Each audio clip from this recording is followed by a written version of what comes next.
Hi, Tyler. Hello, Matt. How are you? I'm good. I'm Matthew Yglesias. I'm a fellow and blogger at the Center for American Progress. And I'm Tyler Cowen. I'm professor of economics at George Mason University, and I blog at Marginal Revolution. And you're also author of a new book, right? That's right. It's called The Great Stagnation, and it's an ebook only. It came out about 2 weeks ago, and it's about American macroeconomics and why we're not as rich as we used to think.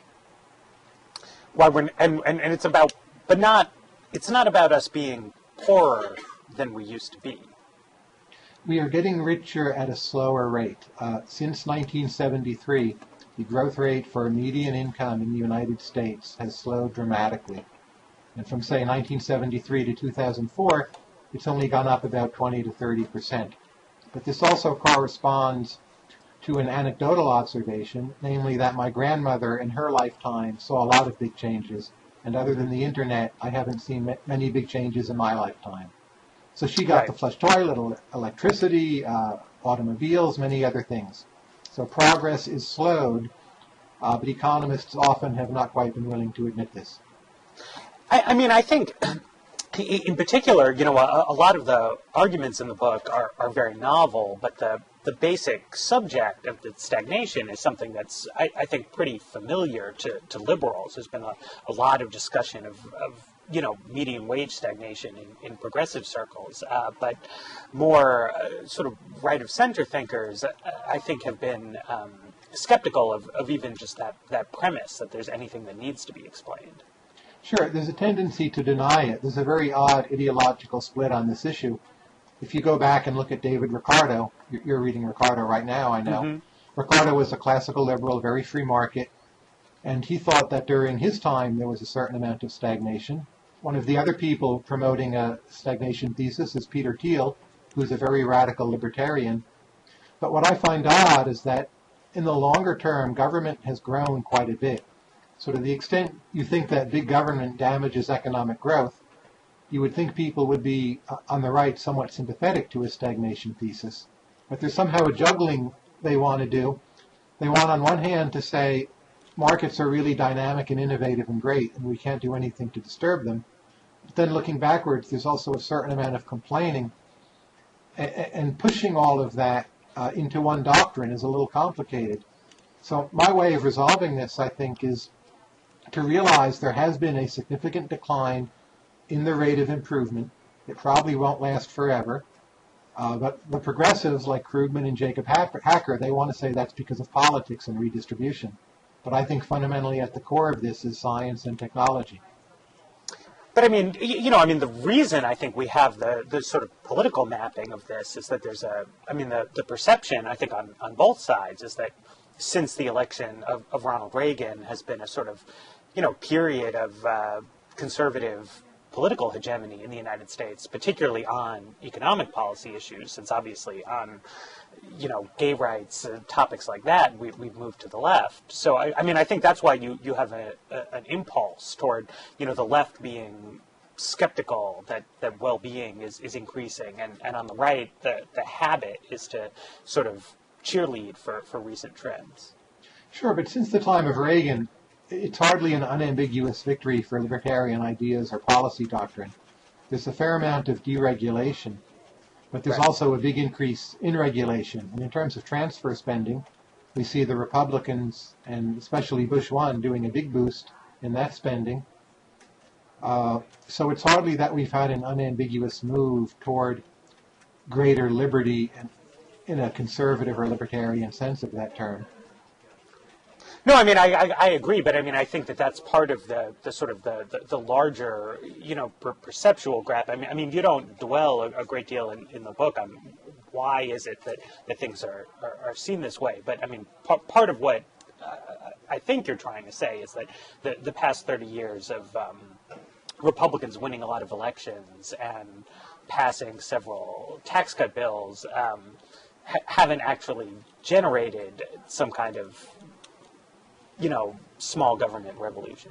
Sure, and those tax cuts, like Brad DeLong, I call them tax shifts. They're not really tax cuts at all. But I think there are two other factors here for people overestimating the rate of recent technological progress. The first is the so-called chattering classes, which I suppose we belong to by definition. Right. They tend to live in New York or Washington. And those two cities really have gotten a lot better in the last 20 to 30 years, noticeably so. The other is smart people, media people, communicators, intellectuals tend to be very heavily into the internet. And people who value the internet very highly, they haven't seen a great stagnation at all. I don't think that I personally have. I've used the phrase infovore to describe myself. And people who communicate tend to be infovores. So they see that things for them are fantastically better. But then again, we need to go back to this distinction of the intellectuals and the median American, and it's not quite the same path. So, I mean, you think basically the people, inclined to write and talk a lot about public events, just disproportionately drawn. I mean, well, we're here doing some, unimaginable video chat recording thing. We know each other from blogs, things like that. I mean, we're the kind of people who have seen huge increases in well-being recently. That's right, and if it's really important to you to have the music of Zimbabwe at your fingertips through internet radio and downloads, again, you'll feel you're much better off. In the last 10 years, you are much better off. But the median American, a lot of it is about education and healthcare and also real estate. Where can you afford to live? And in those areas, we've seen a lot of price hikes, even with the bursting of the real estate bubble. It's not obvious what all of the improvements in quality are. And cultural consumption, it counts, but it's sort of a few percent of what those people spend their money on. For myself, it's a small percent because so much of it is free. And again, you're back to some pretty big parts of the budget. We've seen a slowdown in progress. Education, and particularly graduation rates, are down, and they've been down since the 80s. Well, this is where I have some of the biggest questions about your argument, because, I mean, on the one hand, you point to a lot of evidence that the education system is not improving, that the formal K-12 schools are sort of stagnating. At the same time, the most dramatic progress has been actually in the information dissemination sphere, right? Sure. On the internet, in terms of books, culture, things like that. So, I mean, why, if what we care about is people's actual knowledge and learning, I mean, why doesn't the enormous expansion of the sort of information economy outside of the schools offset, any sort of like alleged problems in the classroom? I think there's a few things going on here. One is simply that I think we've had more of a stagnation in incomes than in fun. Fun has progressed more rapidly than stagnation, which is good news. We shouldn't be pessimistic about that. But there are still a lot of aspects of human life where real incomes count, and people have debts, and governments have to run fiscal policies. And what you would call gross jobs and revenue, they're not irrelevant. Even in a world where people are having more fun, the numbers still have to add up, and we haven't managed to make that happen at either government or household levels. But the other, again, is going back to this distinction between the median and intellectuals. What the median American does with the internet, I think, is not an enormous amount of education. And if you've come out of a bad high school and you're not incredibly literate, you may watch music on YouTube, and you may use Facebook, and you may send emails. But how much, say, reading smart blogs will improve your understanding of politics? I think the internet and in-your-face education are complements very often and not substitutes. So I mean, in a sense, you might say that, well, I mean, I guess common sense is you're not going to learn to read on the internet, and if you're not taught to read properly, then you can't take advantage. I think some people actually so much do. of the text that's said. But again, going to the median, that's not a typical outcome. I think you actually do have people who have literally almost trained themselves to become scientists using the internet in fields where they don't have formal training. And that's great. But if you look at a household earning, $50,000 a year with a married couple and 2 kids and a mortgage payments and worried about education, it's really important that they send their kids to good high schools and then to a good college, and those prices are up. And whether the productivity of education is rising to a proportionate degree, at least test scores indicate that it's not. Test scores are not everything. But I find it worrisome. We keep on spending more and test scores don't rise. But, in terms of the test scores and schools, I mean, there's sort of well-known demographic effects in education. And one thing you hear from a lot of people is simply that the demographics of the student population in the United States have gotten more challenging, and that's why, that if you look at subgroups, test scores for white children are up, test scores for black children are up, and test scores for Hispanic children are up, but the mix of those three has shifted, and the median is flat. But that looks to me like a school system that's actually getting better but also dealing with a large number of immigrants, basically. It may be getting better, but again, I think it's happening at a slower rate. So take, say, white children. If you're in the year 1900, the marginal white child who starts going to high school and college is very easily educable, has a very high IQ, is probably quite ambitious. And simply the more people you educate, the harder it becomes to add value through a system of education. So it would be wrong to conclude education isn't better in any way whatsoever. But if you think of the main hypothesis as about a slowing of the rate of growth and a restricting of additional opportunity, we've plucked what I call the low-hanging fruit, and the problems we're left with to solve are just harder and it costs more money, and that again means they slow down in growth and innovation. So I think that's consistent with the notion of a stagnation in relative terms. So, explain what you mean by low-hanging fruit to a greater extent. I mean, in schools, what you're saying is that when you go from only 1% of people go to college to 2% of people, that it's easier to get gains there than from the point where we're at now. Sure, take what is one of our favorite philosophers, Willard Quine. Did Right. Willard Quine's grandfather go to college? Highly unlikely. So at some point in the American distribution, the marginal college student was a lot of people like Willard Quine. Mm-hmm. Right now, the marginal college student, I'm very familiar with the marginal undergraduate at George Mason, and that is far from the bottom of the distribution, but they're people who are really not well equipped to handle higher education. There was this recent study of Rochester that concluded only about 5% of the graduating high school seniors were ready either to work or go to college. So the low-hanging fruit is things you can do quite easily and get a high return readily. So the spreading of a lot of major innovations dating back from the Industrial Revolution, again, flush toilets, electricity, radio, cars, that drove a lot of very rapid progress in the early part of the 20th century. But now we have cars, and we're not about to have flying cars. Cars get better. They have side airbags, the music systems are better. But it's marginal improvements. It's like Ricardo's diminishing marginal returns. And that, to me, is a very useful framework for thinking about our current economy.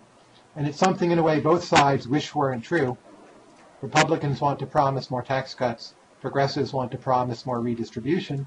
We're going to get some degree of both. But as long as the rate of growth of typical income is slow, that's something that no policy really will overcome. Progress also will be slower. But I mean, the overall GDP growth rate isn't actually that much slower. I mean, this is why progressives have, the redistributionist sort of paradigm that we do. That during this same time, there's been, a moderate slowdown in the overall rate of economic growth, but the slowdown at the median has been much more dramatic because we've seen a huge explosion in the earnings of very rich people. Sure, I think we've had a lot of innovations. Some of them are financial innovations, which are not always very helpful for making the world better off. But in terms of broad-based innovations comparable to the first half of the 20th century, again, other than the area of the internet, we haven't had many since 1973. And I'm attributing that slowdown at the median. A lot of it is due to science and technology, whereas Paul Krugman or Jacob Hacker are more likely to think it's somehow wealthy people haven't taken over government and done things through the state to redistribute income. But I think fundamentally it's a problem about the real economy. And it's possible to remedy over time, but it's very hard to remedy in the short run.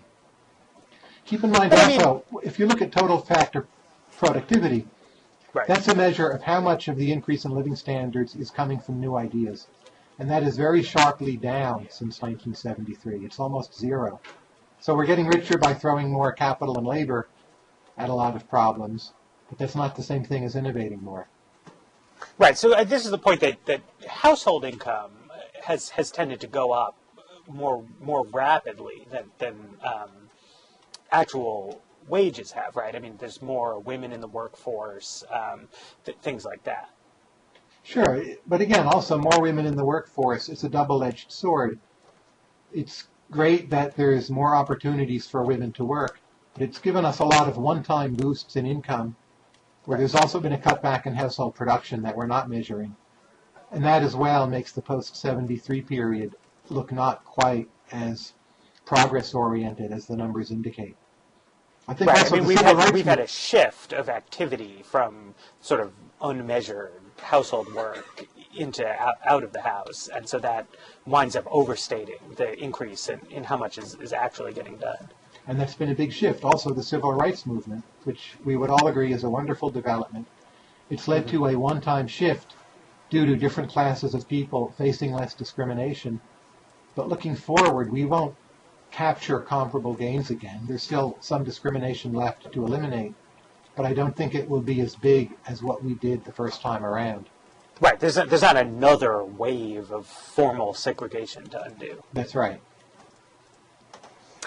Well, that's a kind of gloomy view of the future. It seems to me, because I mean you're suggesting that a lot of these problems, I mean particularly problems with education. I mean, even if tomorrow schools would become dramatically better, it would take decades for better outcomes to Absolutely. result from that. If you think of a 30-year-old as a very productive, innovating person, if schools started to be better now, by the time that is fed into 30-year-olds, takes a long time, and then it takes time to implement those innovations. I don't think of myself as pessimistic. I guess you could say I'm pessimistic compared to people who deny there's a problem. But I think my view of the problem, once we realize it's a problem, is a relatively optimistic view. That is, I think we will get out of it that science moves in spurts. If you look at previous American history, or even the previous history of the world, you have, say, the invention of writing, the invention of fire, the Industrial Revolution. After that, you have huge spurts of progress. You then have consolidation with much slower growth. And then eventually you get another huge spurt. So I think the time between spurts has speeded up. And the internet, I'm predicting, will likely prove to play a big role there. Science communicates much more efficiently. I don't think those gains have kicked in yet. But if we had our next big spurt 30 years from now rather than 200 years from now, that's actually what I expect. So this is what, to me, is the sort of the least persuasive part of the argument, is the connection between these sort of phenomena you're pointing to and the allegation that science has slowed down. I mean, for one thing, it's a little bit difficult for me to see why would science have slowed down during this period when basic communication between scientists has gotten so much easier, when the population of educated people in the world is larger than it's ever been. I mean, it's you have this sort of this one chart, that shows a slowing rate of science, but I don't really know how you would even measure something like that. Well, if you take some simple measures, some of these are in the book, but look at patents per scientist or patents per capita, or the return on science relative to what we spend on R&D. All of those have been falling for some number of decades. So science hasn't slowed down in the following sense. We are discovering more and more things than ever before. We know much more, that's wonderful. But the ability of science to create practical things that make everyone better off is temporarily at a much slower pace than it has been in times past. And I think total factor productivity, median income, data on patents, and data on the productivity of R&D, or anecdotal micro case studies of, say, pharmaceutical drugs, they're all pointing us in the same direction of this slowdown. And the more I looked at the different kinds of data coming from different sources, measured mostly in different ways, that was really what convinced me. But I mean, how much of total factor productivity is really driven by ideas of a scientific kind of nature versus, I don't know. I mean, I think of more sort of organizational and for lack of a better word, like business strategy-ish ideas as what really drives that forward? Well, we don't know. If you look at a period like the late 1990s, that's the one time since 1973 when ideas-based progress seems to be really quite strong. And I think it is. So you could say, my thesis is not the Great Stagnation, it's the Great Stagnation except for a bunch of years in the 90s. That is maybe a more accurate description. And Paul Krugman and others have suggested this is probably because of Walmart and retailing innovations. And I think that's true. But to some extent, even those are throwing labor and capital at a problem. And we just don't, in any of the numbers since 73, see anything comparable to those years in the 90s. But I do think we did have this period recently when we weren't growing at this slower pace in terms of ideas. Right. This is the idea that sort of big box retailing brought a kind of an increase in productivity and maybe just-in-time shipping and things of that kind of nature. Now, you mentioned a little bit earlier real estate, and the sort of increasing difficulty that people may have in affording it. And I recently finished Yglesias' book, which I think you mentioned earlier today on your blog. And, That's right. And sort of gets at some of this, because it struck me that this identifies a kind of a low-hanging fruit. That, I mean, as you said, the quality of life in some specific places in the United States, New York City being one of them, Washington, D.C. being another, really has increased a lot in the past 20 years, thanks to crime, basically. But the main way that that's manifested itself has been in just these places becoming more expensive. But in principle, you could have a different regulatory environment in which, when a place became a better place to live, more people moved there because you built taller buildings. Sure. You've written a lot on this, and I agree completely. I think there are two issues where right now we could have some very low-hanging fruit, virtually for nothing. One of them is to allow greater densification of cities, which would cause a lot of people to earn more and be more productive and trade more ideas with others. It would also boost their consumption opportunities. But you need to allow much denser construction. But it could be done not only for free, but at a net social profit, though not everyone would be happy. And the other is a lot more high-skilled immigration, which would also be a win-win. It would be great for us fiscally. It would help rescue our problems with entitlement spending. And I think we've both advocated those two things. So two things we could do right now that not 30 years from now, but in the next few years would have fairly significant payoffs, we're simply not willing to do. And I don't really see them coming up on the agenda. No, I mean, neither do I. But I mean, I guess this was sort of my part of my question about, what is the meaning of low-hanging fruit?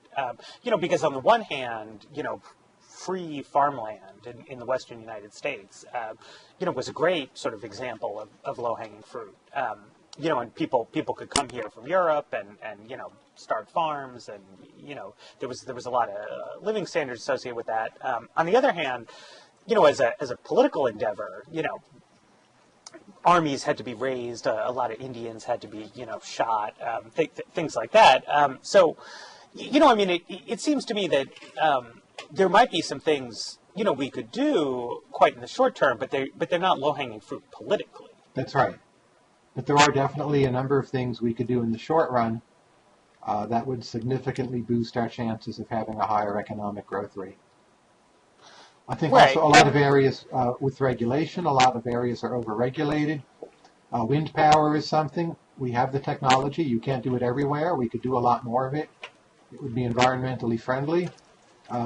We're just not willing to do very much of it. Some people say nuclear. I know less about that. It also seems more expensive to me, but maybe possibly that's a candidate. Mm-hmm. Mm-hmm. But so this I think gets back closer to a version of the Krugman hacker thesis that, in fact, we are looking at a kind of political dysfunction. I think it's a different political dysfunction than theirs, though. Krugman and Hacker don't say exactly the same thing, but they place a lot of stress on wanting more unionization, and wanting what you'd broadly call more progressive policies. You could say greater densification is progressive, but it's not a directly distributional issue. It seems to me that people in both parties don't really want greater densification. It's a question of people having locked-in interests, and no one other than people like us are pushing for it that I can see. No, I mean it's a sort of a crank issue at the moment. But I mean, when I read Hacker and Pearson in particular, I mean, they're political scientists, and so what I'm struck by is that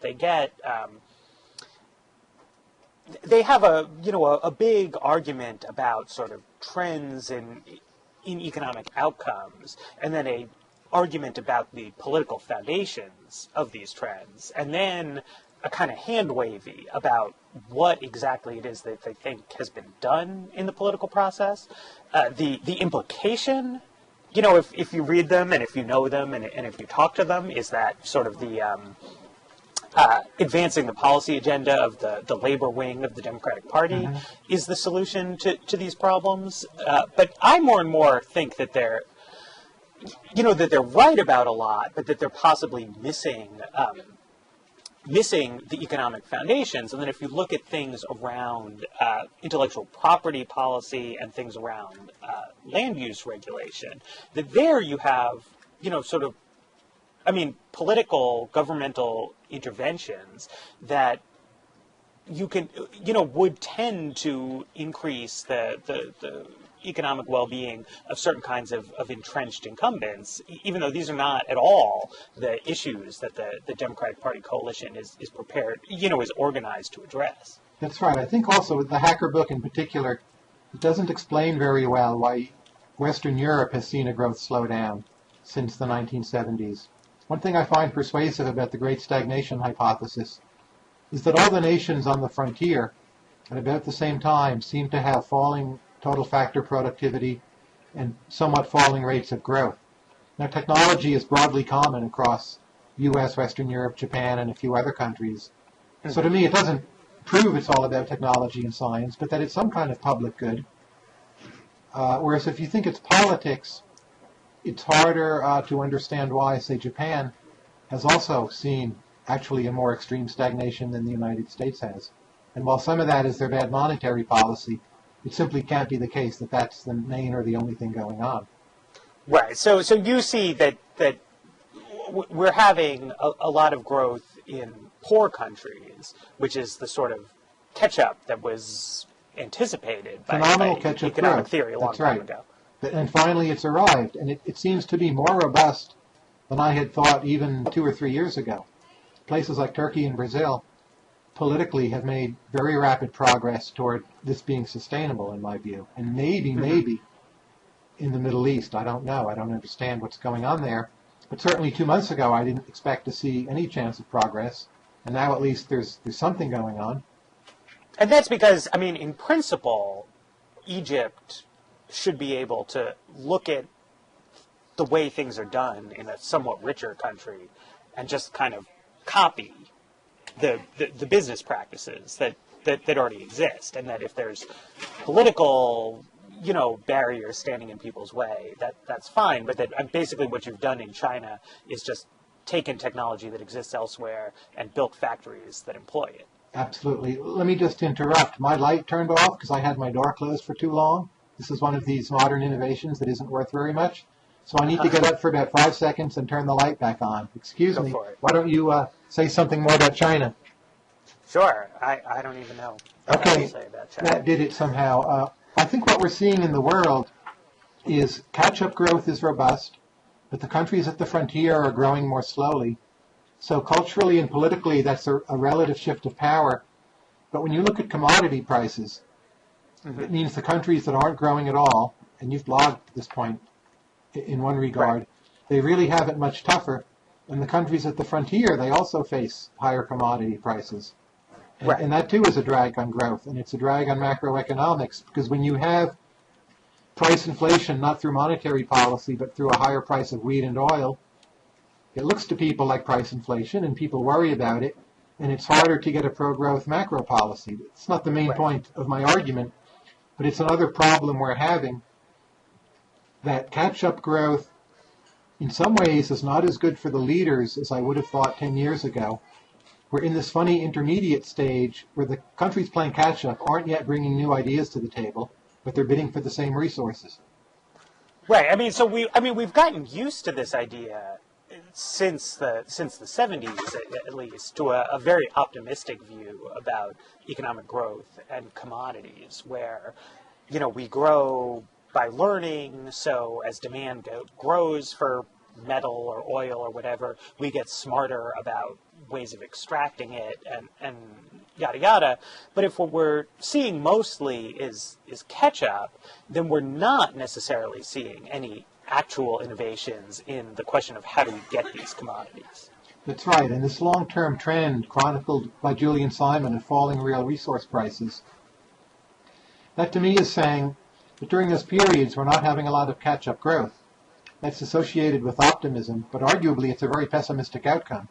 It means just one small set of countries is getting richer, and maybe overall you should be happier when those prices are going up very rapidly. Because the catch-up growth for global welfare is more important than the people at the frontier getting an extra % of growth. Right, but it's a problem for Americans. Absolutely. And again, I think it's a problem that within 30 years' time or less will be solved. But I think China is not so far from being on the frontier in certain areas, like, say, solar power. But it's not the case yet. Even Brazil in some areas seems to be approaching the frontier. Some of the biofuels from Brazil seem better than what the United States produces. That's, again, a political reason why we don't capture that low-hanging fruit. But the fact that they could do it at all, do something better than what we or anyone else did, is striking. And that will come online in a major way, I think, over the next few decades. It's just well, if you have a larger set of countries at the frontier, presumably each country will have certain politically dysfunctional elements to it, but they won't all have the same ones. That's right. Right, which may allow, as you're saying, that, the U.S. and Brazil both have kind of agricultural politics around our biofuels policies, but they're different politics, and the Brazilian politics seems to be hitting on a better solution. They're pro-sugar and we're pro-corn, and it so turns out you're better off being pro-sugar. But keep in mind the number of young people in frontier countries, it's basically going down. Right. Western Europe most of all, and Japan, less so the United States. But we're really counting on some of these other countries doing something good on the frontier fairly soon. Because as we age as a society, per person, we're becoming less innovative, I would suspect. There is some peak age for innovation, and it's often fairly young, depending on the field. But here, the problem is that China is younger than the United States, but actually, I believe, aging at a more rapid rate.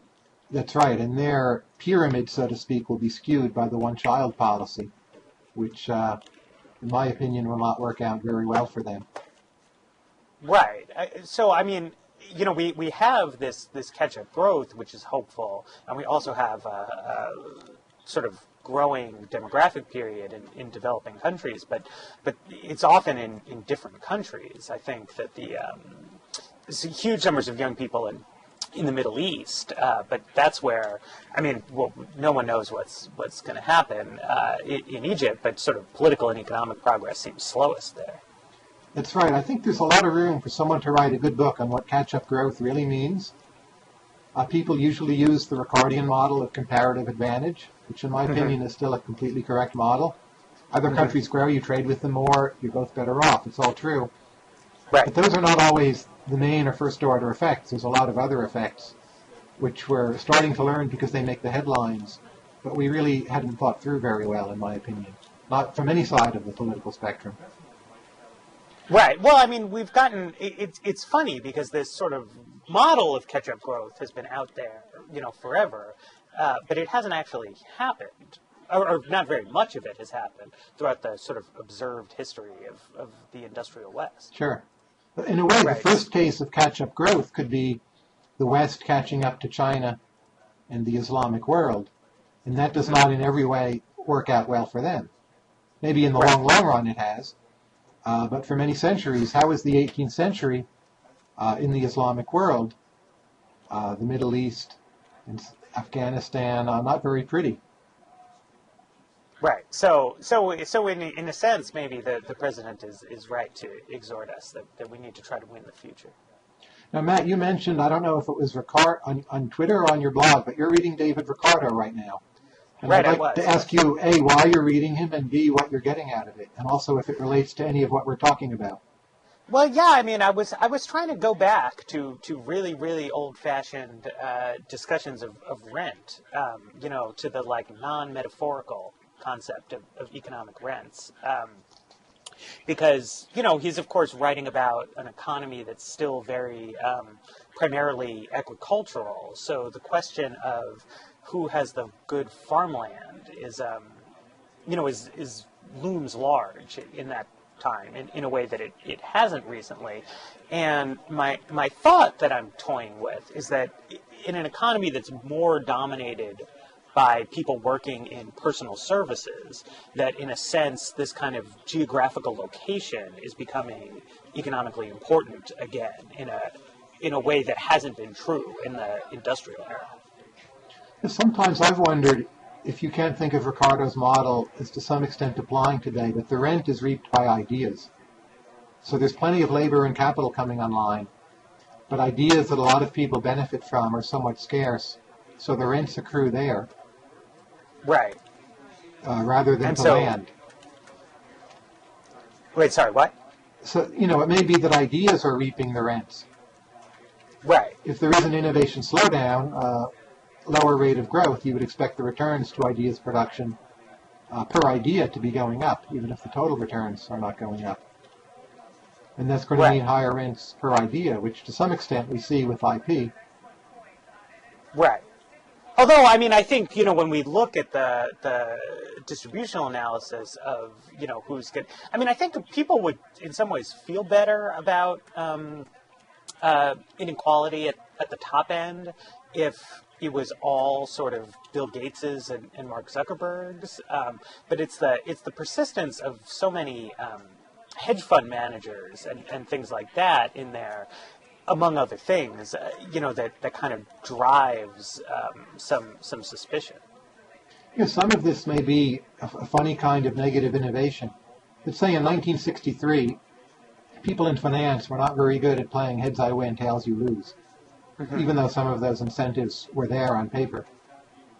But since whenever you cared to start it, in the last 10 years, finance has become very good at playing heads I win, tails you lose.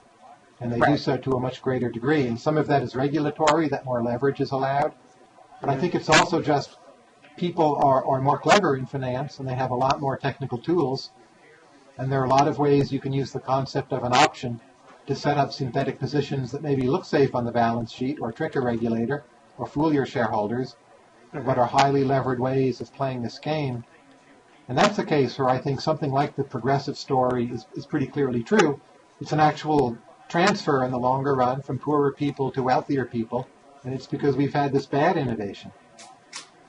Right. I mean, I do think that a kind of, you might call it a cynical capitalism sort of doesn't get quite as much attention. That, it could be that there are sort of problems in the system, and with each cycle, of heads I win, tails you lose. I mean, in just a classic competitive dynamic, the people and firms who are worse at it, lose out, right? I mean, we just saw, right, for whatever reason, Bear Stearns goes down, Lehman Brothers goes down, but other companies, don't, and they win out. And so, is what you're getting, people who are better and better at some socially useful financial allocation function, or are you getting financiers who are better and better at kind of playing heads I win, tails you lose? Sure.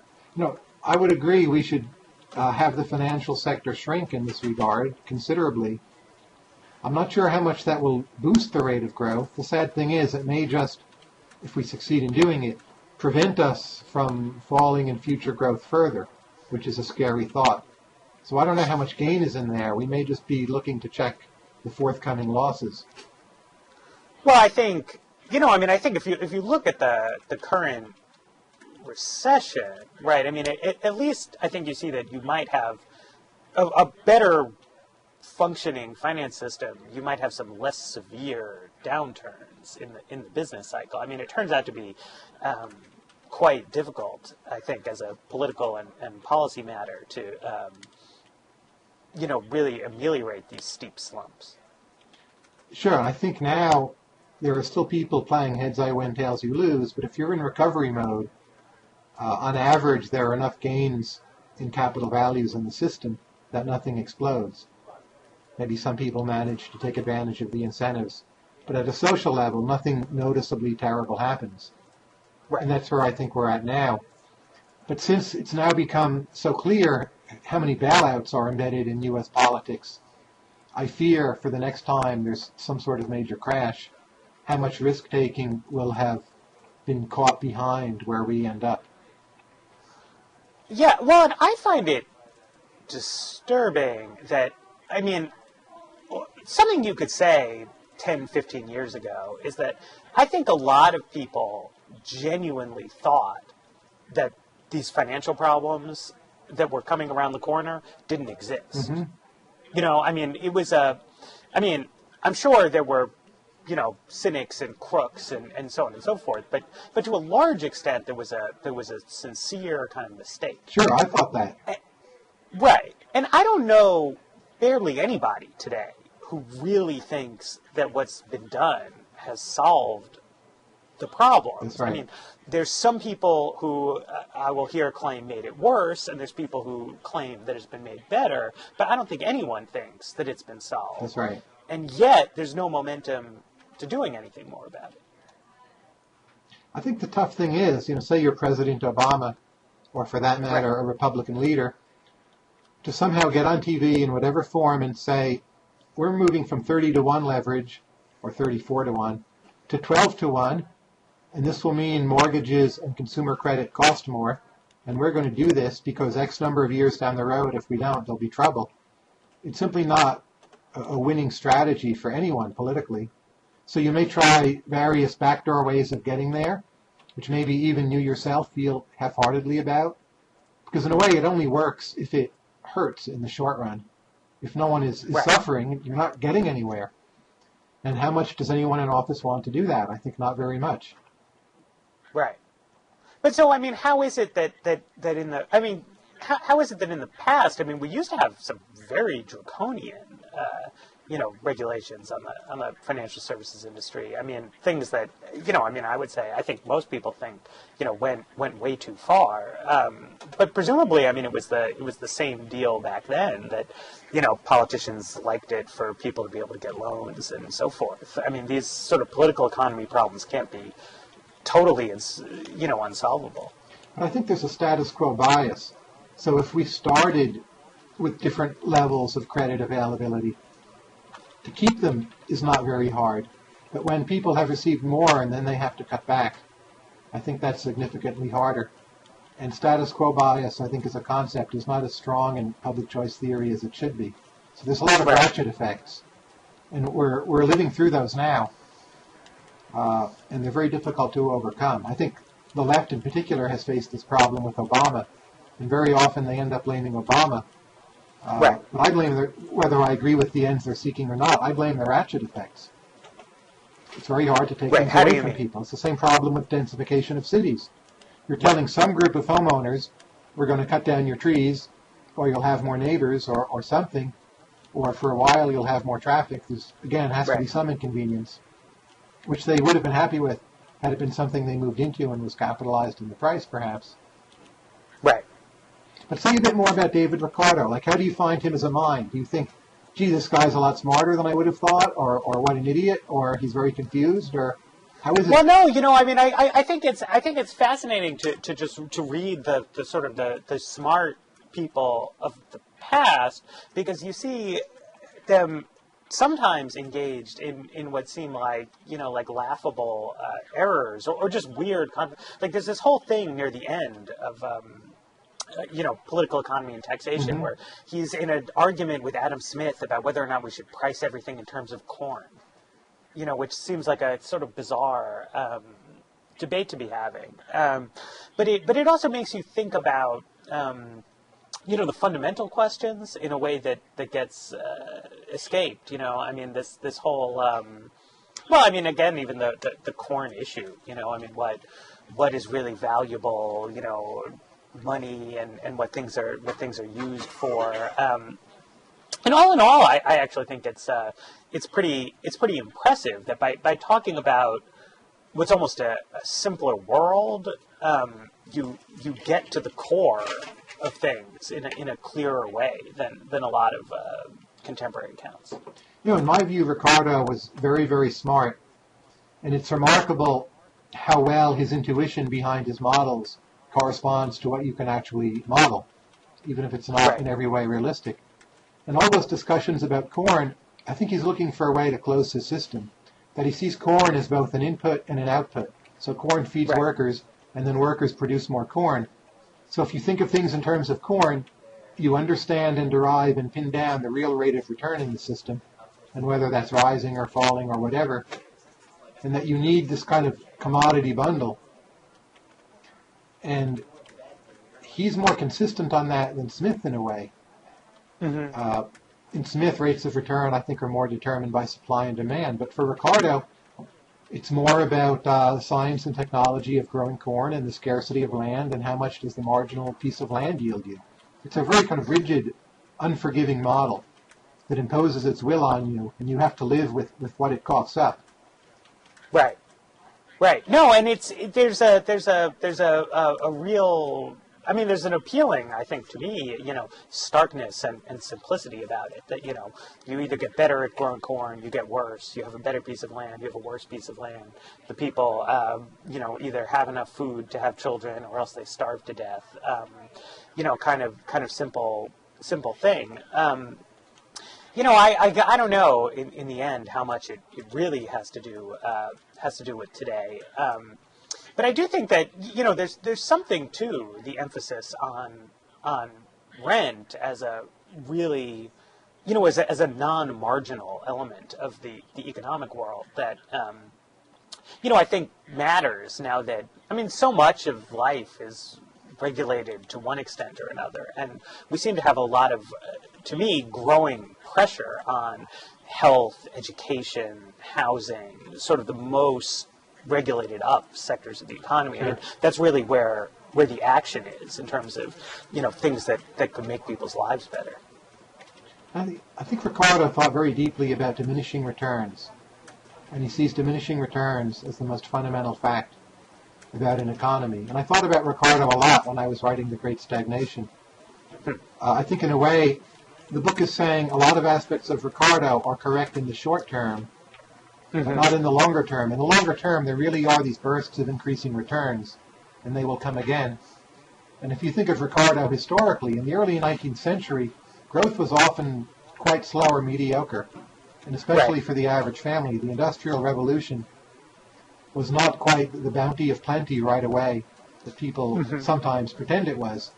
A lot of the real growth comes later in the second part of the 19th century. And Ricardo completely missed that. But diminishing returns was correct for some number of decades. And he was the person who thought through most carefully what diminishing returns mean, he and Malthus. And I think they're both still worth reading. You should also read Malthus if you haven't already. Not just the population essay, but the Principles of Political Economy.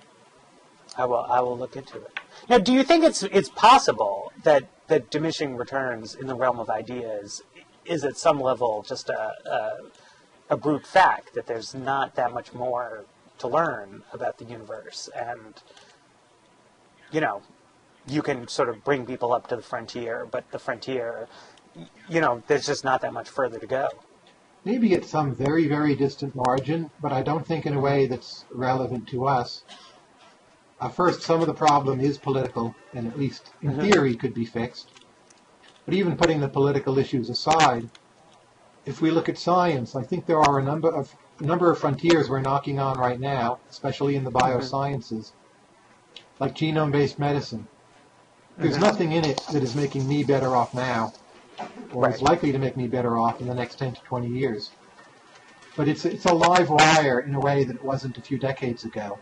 And I think this or something like it will lead to another burst. And we're not that far from it. Life extension also. It's not that I think cryonics is going to work, but people are living longer. And to think there's some other breakthrough where we figure out the immune system, cure cancer, and extend lives to, say, 120, I think that's entirely plausible. Curing obesity. Yeah, so I mean, I would say that, you know, besides the internet, that we have had in the past 30 years some very significant pharmaceutical advances. That, for example, you know, we have antidepressant drugs that are much more impressive than, you know, treatments that were available in 1970 or so. But that I think it's probably right to say that sort of at the median, that hasn't necessarily touched people, but it's possibly a window into the kinds of things that could be possible. That's right. I think another factor, when you look at progress in medicine, which of course is real, a lot of the benefits there are concentrated on the elderly, which is fine, of course. But again, when you look at the median, when you look at the median voter, when you look at the political economy of the climate of opinion, the fact that the benefits are so skewed, I think it does matter. And if you're some, you know, 43-year-old guy with a house in Toledo, Ohio, and a so-so school system, even though you may get an extra year and a half of life when you're, you know, 82 instead of dying at 79, it still matters for a lot of social problems that there's been this growth slowdown. Even though at the end of your life you may get a big payoff.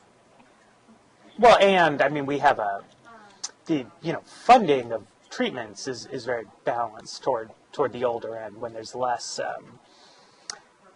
just sort of cost-benefit payoff. That's right. If you're right. over all else being 65, equal, it would be better to treat like 15-year-olds. We should spend much more healthcare resources on younger people, in my view. Right. That would be. I mean, because there you get the progress where it's not just that the better health is a better outcome, but that then the people go on and you get more second-order effects. Sure, it's a much higher return. And you're also saving more innovators, for that matter. Right. So Mozart and Schubert died at very young ages, and they could have composed a lot more music, but we didn't get it. So, I mean, again, there's obviously politically the possible fruit to be gotten by redirecting resources from the elderly to children is extremely difficult. But I mean, it's potentially, big gains to be had there. Well, I think politically, what it really means or will mean to have a society with so many old people is a topic a lot of sources have covered, but I've never seen anything really good and convincing on it. And I think it's quite an unprecedented experiment. Right. At what margins, if any, will the elderly be willing to vote against their own interests? I don't have a good answer to that question. I hope the answer is at some. But if there really is a stranglehold of the elderly over politics in most of the frontier countries, I find that very worrisome. It'll have some big benefits, like the elderly are much less likely to support going to war, it seems. And that's a huge benefit. Right. But the notion of settling into John Stuart Mill's stationary state, I don't think that will happen. But I worry that it becomes more likely as the average age goes up. And part of that is political. I fear a giant cohort of retired baby boomers with nothing to do all day, starting blogs and undercutting me. I don't think you need to worry about that. I fear that they spend their time in politics, and whether they're left-wing, right-wing, not that many of them will want to restrain the rate of growth of Medicare expenditures, if any of them. Well, see, that's more gloomy. Yeah.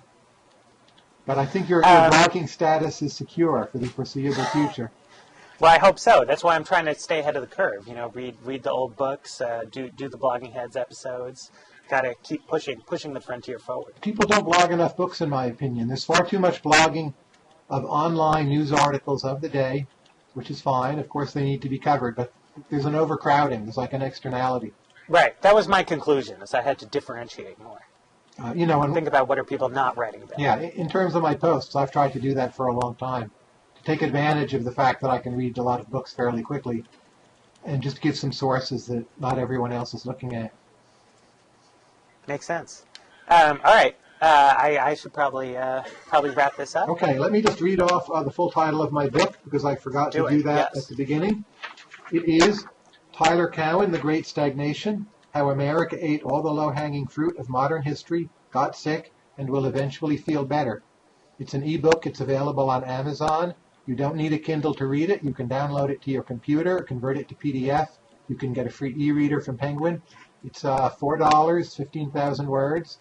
And Matt, thank you for spending the time today. Much appreciated. Thank you. Okay, take care. All right. Bye. Bye.